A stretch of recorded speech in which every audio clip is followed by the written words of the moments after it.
জামাত ইসলামকে নিয়ে বেশি বাড়াবাড়ি করা এবং এদের সাথে বেশি ঘষাঘষি করা। আর এই যে একটা জামাত ইসলামের আমির এই শফিকুর রহমান সাহেব নিজেকে এমন আধুনিকতার তত্ত্ব দিচ্ছে যেগুলোর সাথে বাস্তবতার কোনো মিল নাই। জামাত ইসলামের একটা ধর্ম ব্যবসায়ী। আমার আজকের অতিথি জামায়াতে ইসলামের আমির ডাক্তার শফিকুর রহমান এবং যুক্ত আছেন বিএনপির সাবেক সংসদ সদস্য সৈয়দা আসিফা আশরাফি পাপিয়া। স্বাগত জানাচ্ছি আপনাদের দুজনকেই আইবিটিভির নিয়মিত আয়োজন রাজনীতির এপিঠ ওপিঠে। ধন্যবাদ আপনাকে এবং আপনার শ্রোতা দর্শক মন্ডলীকেও ধন্যবাদ। আপনার কাছ থেকে শুরু করতে চাই, অনেক প্রশ্ন, যতটা সম্ভব উত্তর নেবার চেষ্টা করব। খালেদা জিয়া যখন বিদেশে যাচ্ছেন, লন্ডনে যাচ্ছেন, তখন জামায়াতের আমিরের সাথে প্রধান উপদেষ্টার বৈঠক চলছে বা বৈঠক হচ্ছে। এই ক্ষেত্রে আমি একটা কথা বলি, এই সরকারের সবচেয়ে অসহনীয় এবং অসহ্য বিষয় হচ্ছে এই জামাত ইসলামকে নিয়ে বেশি বাড়াবাড়ি করা এবং এদের সাথে বেশি ঘষাঘষি করা। আর এই যে একটা জামাত ইসলামের আমির এই শফিকুর রহমান সাহেব নিজেকে এমন আধুনিকতার তত্ত্ব দিচ্ছে যেগুলোর সাথে বাস্তবতার কোনো মিল নাই। জামাত ইসলামের একটা ধর্ম ব্যবসায়ী, ধর্মকে পুঁজি করে সাধারণ মানুষকে ধোঁকা দিয়ে এবং তাদের দাঁড়িপাল্লায় ভোট দিলে জান্নাতুল ফেরদৌস বরাদ্দ দেওয়া হবে, এই সমস্ত মিথ্যাচার করে তারা বিভিন্ন জায়গায় মহিলাদেরকে পাঠায় এবং নিজেরা যে এই সমস্ত প্রচার প্রচারণা চালিয়ে ধর্মভীরু মানুষকে বিভ্রান্ত করে রাজনৈতিক ফায়দা হাসিলের অপচেষ্টাকারী এই জামাত ইসলামকে ঠিক তেমনি ভাবে আমি অপছন্দ করি। তার কারণ এদের রাজনৈতিক সত্তাই হচ্ছে ধর্ম ব্যবসা করা। আর এই সরকারের সবচেয়ে জঘন্য লাগে যে একে নিয়ে এত বেশি বাড়াবাড়ি করে, এত বেশি ট্রাস্ট করে, এত বেশি আস্থাশীল হওয়ার চেষ্টা করে যে মানুষের চোখে কিন্তু এই সরকার ধরা পড়ে যাচ্ছে।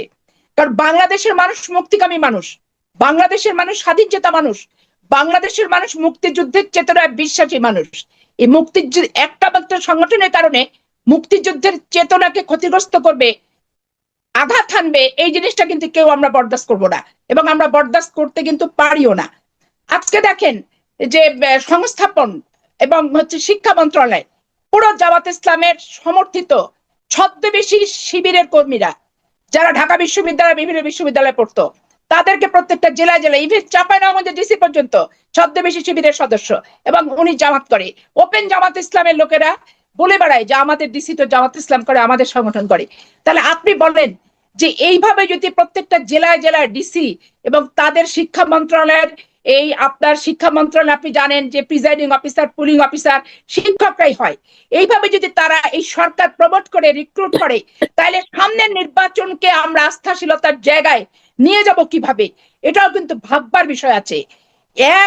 এক অপশাসক এক খুনিকে সরাতে যে আর এক খুনিকে পুনর্বাসন আমরা কিন্তু করব না, বাংলাদেশের মানুষ কিন্তু সেটা করবে না। তো এই জন্য এই সরকারের বিন্দুমাত্র চেতনায় থাকা উচিত যে বাংলাদেশের মানুষ মুক্তিযুদ্ধের চেতনাকে ধারণ করে, লালন করে, বিশ্বাস করে, সম্মান করে, আনুগত্যশীল মুক্তিযুদ্ধের চেতনার প্রতি। অতএব নাড়াঘাটা যে যাই করুক মোটামুটি ভাবে একটু লেভেল রেখে এদের চিন্তা করা দরকার, এমন কিছু করা উচিত না যাতে তারা বিতর্কিত হয়। এই জন্য এই সরকারের এই ব্যাপারে এখন আরেকটা কথা বলি, এই সরকার সংস্কার মাঝে মধ্যে হঠাৎ হঠাৎ স্বপ্ন দেখার মতো করে সংস্কার কথা উচ্চারণ করে যখন রাজনৈতিক সংগঠনগুলো বেশি সোচ্চার হয় যে নির্বাচনের দিন তারিখ নিয়ে।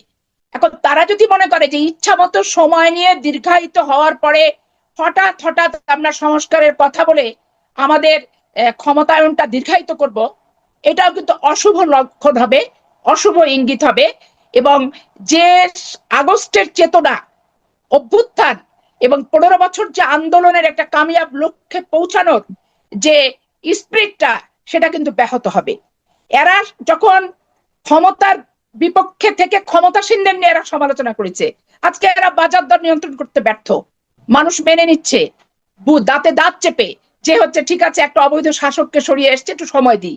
আজকে ট্রাফিক জ্যাম এত বেশি ঢাকা শহর গোটা বাংলাদেশে, সেখান থেকে ধরেন মানুষ নাভিশ্বাস এবং কোথাও কোনো সিস্টেম নাই, শৃঙ্খলা নাই, প্রশাসন নীরব হয়ে বসে আছে, কোনো কার্যকারিতা নাই, টেবিল চেয়ার আছে, পোস্ট আছে, বেতন খাচ্ছে কিন্তু ভূমিকা নাই।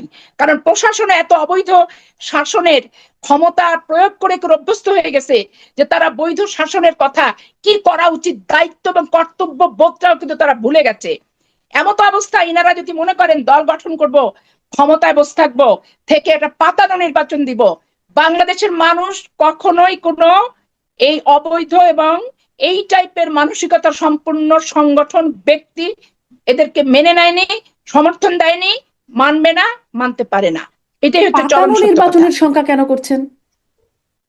যেভাবে ডিসি এবং শিক্ষা মন্ত্রণালয় নিয়োগ দিচ্ছে এবং বিভিন্ন জেলায় জেলায় জামাত ইসলামকে যেভাবে প্রশাসনিকভাবে যে দৌরাত্ম্যটা আমি উপলব্ধি করছি এবং কিছু কিছু ক্ষেত্রে আমি নিজে প্রত্যক্ষভাবে অবলোকন করছি, এতে আমার সন্দেহ হচ্ছে প্রথমত। দ্বিতীয়ত হচ্ছে এরা যদি সংগঠন তৈরি করে, তাহলে ক্ষমতায় থেকে সংগঠন তৈরি করলে তাদের অধীনে কি পাতানো নির্বাচন ছাড়া অবাধ, সুষ্ঠু, নিরপেক্ষ, গ্রহণযোগ্য সার্বজনীন নির্বাচন হওয়ার কোনো সম্ভাবনা থাকে কি? থাকে তো না। আমরা তো ক্ষমতার বাইরে, আমরা আগেও বলেছি যে আমরা নিজেরাও ক্ষমতা থেকে নির্বাচন দিতে চাই না, আর কেউ ক্ষমতা থেকে নির্বাচন দেখ, এটা আমরা চাই। এই সরকার জামাত ইসলামীকে নিয়ে অতি বাড়াবাড়ি, মাখামাখি, ঘষাঘষি এই বিষয়গুলো যে করছে, আসিফ পাপিয়া বলছিলেন, আপনারা এটিকে মানে ঠিক এভাবেই দেখেন কি? আসলে কি এরকম কিছু আপনাদেরও মনে হচ্ছে? বিএনপি তো আমার সামনে নাই, আপনি আছেন।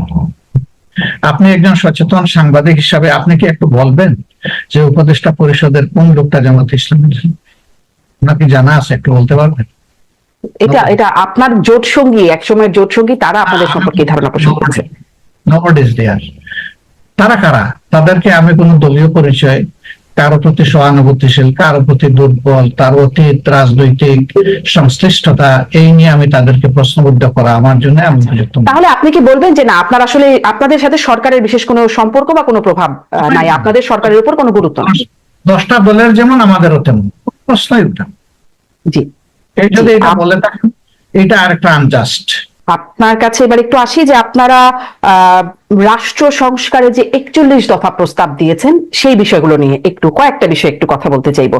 আপনারা বলছেন বিচার বিভাগকে নির্বাহী বিভাগ থেকে আলাদা করা বহুদিনের দাবি, এটা এরকম একটা দাবি আছে। বিভিন্ন ন্যায় বিচার নিশ্চিতে আইন সংস্কার, পুলিশ সংস্কার, দুদককে শক্তিশালী করা, পুলিশ আইন পরিবর্তন, এরকম বেশ কিছু, মানে যেহেতু 41টা দফা, অনেক কিছু আছে আপনাদের সেই দফায়। আপনারা তো 2001 থেকে 6 বিএনপি জামাত জোট সরকার করেছিল, তখন এই বিষয়গুলো নিয়ে কেন ভাবেননি? মানে বিচার বিভাগকে পৃথকীকরণ, এই বিষয়গুলো তো পুরনো বিষয় ছিল, তখন কেন এই বিষয়গুলো নিয়ে আপনারা কাজ করেননি?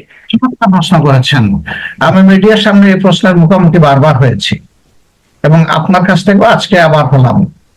এই জন্য আপনাকে ওয়েলকাম এই প্রশ্ন করার জন্য। এই বিষয়গুলো, অতীতের অভিজ্ঞতাগুলো সামনে রেখেই এবারকার এই ইন্টারিম গভর্নমেন্টের জন্য আমরা মূল থেকেই বলে আসছিলাম যে তাদেরকে যৌক্তিক সময় দিতে হবে। আমরা কিন্তু মূল থেকে কোনো সময় বেঁধে দেইনি যে এতটুকু সময়ের সীমাবদ্ধতার মধ্যে যা পারেন আপনাদেরকে করতে হবে, ওটা আমরা বলি নাই। আমরা বলছি যে এই সরকারকে মৌলিক জায়গাগুলোতে সংস্কার করে ফেলতে হবে। কারণ এটা আমরা অতীতেও দেখেছি যে আমরা যখন রাজপথে থাকি, রাজনৈতিক দলগুলো, আমি শুধু আমার দলের কথা বলছি না, আমি সবার কথা বলছি, আমরা যখন রাজপথে থাকি রাজনৈতিক দলগুলো, তখন অনেকগুলা ব্ল্যাক লর ব্যাপারে আমরা আমাদের কনসার্ন আমরা এক্সপ্রেস করি যে আমরা এতে উদ্বিগ্ন, জাতির এই ক্ষতি হবে, এটা পরিবর্তন করা দরকার, এটা থামিয়ে দেওয়া দরকার।